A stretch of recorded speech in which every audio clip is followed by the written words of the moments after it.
ಕೃಷ್ಣಾ ನದಿ ನೀರು ಹಂಚಿಕೆ ಕುರಿತು ಸಿಎಂ ನೇತೃತ್ವದಲ್ಲಿ ಮಹತ್ವದ ಸಭೆ ನಡೆಯಿತು. ಇನ್ನು ಕೃಷ್ಣಾ ನ್ಯಾಯಾಧಿಕರಣ 2 ಗೆಜೆಟ್ ಅಧಿಸೂಚನೆ ಮುನ್ನ ಕಣಿವೆ ರಾಜ್ಯಗಳ ಜಲಸಂಪನ್ಮೂಲ ಸಚಿವರ ಸಭೆಯನ್ನ ಕೇಂದ್ರ ಜಲಶಕ್ತಿ ಸಚಿವರು ಸಭೆಗೆ ಕರೆದಿದ್ದಾರೆ. ರಾಜ್ಯದ ಹಿತಾಸಕ್ತಿಗೆ ಏನೆಲ್ಲ ಕ್ರಮವನ್ನ ತೆಗೆದುಕೊಳ್ಳಬೇಕು ಅನ್ನೋದರ ಬಗ್ಗೆ ಸಮಗ್ರವಾಗಿ ಚರ್ಚೆಯನ್ನು ನಡೆಸಿದ್ರು. ಇನ್ನು ಕಾನೂನಾತ್ಮಕವಾಗಿ ಹಾಗೂ ಅಂತಾರಾಜ್ಯ ಜಲ ವಿವಾದ ಬಗೆಹರಿಸುವ ನಿಟ್ಟಿನಲ್ಲಿ ಸಭೆ ಮಹತ್ವ ಪಡೆದುಕೊಂಡಿದೆ. ಈ ಕುರಿತ ಒಂದು ಡೀಟೇಲ್ ರಿಪೋರ್ಟ್ ಇಲ್ಲಿದೆ.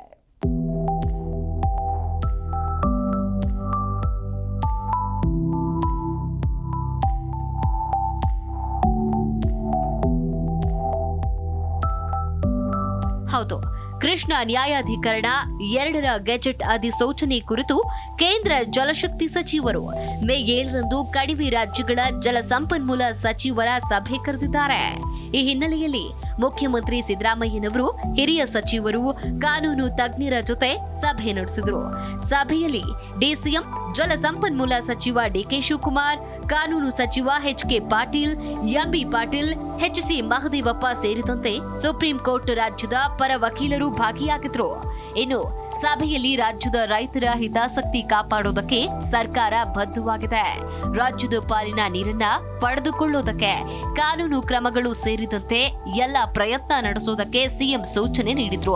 ಅಲ್ಲದೆ ಕೃಷ್ಣಾ ಜಲ ವಿವಾದ ನ್ಯಾಯಮಂಡಳಿಯ ಅಂತಿಮ ತೀರ್ಪಿನ ಅನುಷ್ಠಾನದ ಕುರಿತು ಕೈಗೊಳ್ಳಬೇಕಾದಂತಹ ಕ್ರಮಗಳ ಬಗ್ಗೆ ಚರ್ಚಿಸೋದಕ್ಕೆ ಸದ್ಯದಲ್ಲಿಯೇ ಸರ್ವಪಕ್ಷ ಸಭೆ ಕರೆಯುವುದಕ್ಕೆ ಸಿಎಂ ತೀರ್ಮಾನಿಸಿದ್ದಾರೆ.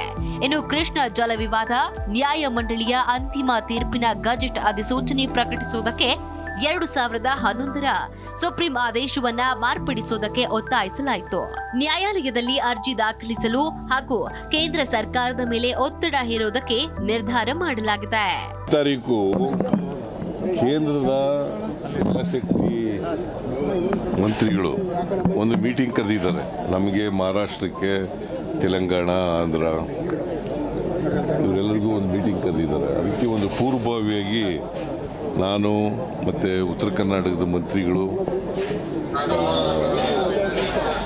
ಮತ್ತು ಡಿ ಕೆ ಶಿವಕುಮಾರ್ ಅವರು, ಮಹದೇವಪ್ಪ ಅಧಿಕಾರಿಗಳು ಎಲ್ಲ ಲೀಗಲ್ ಟೀಮ್ ಎಲ್ಲ ಒಂದು ಮೀಟಿಂಗ್ ಮಾಡಿದ್ದೀವಿ. ನಮ್ಮ ನಿಲುವು ಏನಿರಬೇಕು ಅನ್ನೋದ್ರ ಬಗ್ಗೆ ಚರ್ಚೆ ಮಾಡಿದ್ದೀವಿ.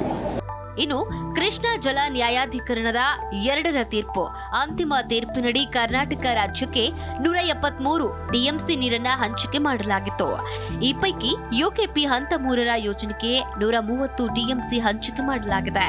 ನ್ಯಾಯಮಂಡಳಿಯ ವರದಿ ಮತ್ತು ನ್ಯಾಯಾಧಿಕರಣ ಅಂತಿಮ ಆದೇಶವನ್ನ ಪ್ರಶ್ನಿಸಿ ಆಂಧ್ರಪ್ರದೇಶದ ಸುಪ್ರೀಂ ಕೋರ್ಟ್ನಲ್ಲಿ ಎಸ್ಎಲ್ಪಿ ದಾಖಲಿಸಲಿದೆ.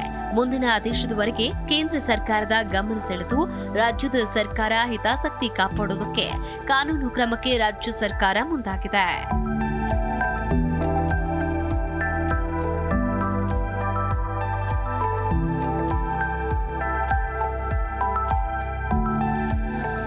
ನಮ್ಮ ರಾಜ್ಯದ ಪರವಾಗಿ ಪ್ರಬಲ ವಾದ ಮಾಡ್ತೀವಿ.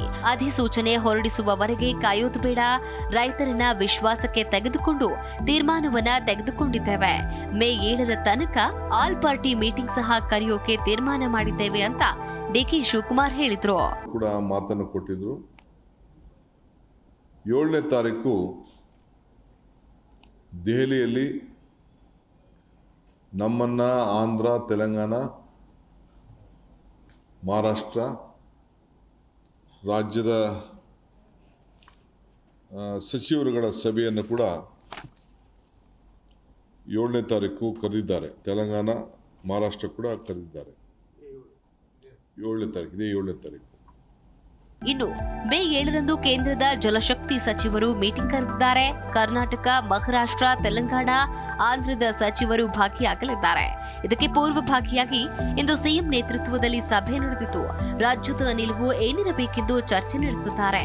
Rajappa Suttur, political bureau, G Kannada news.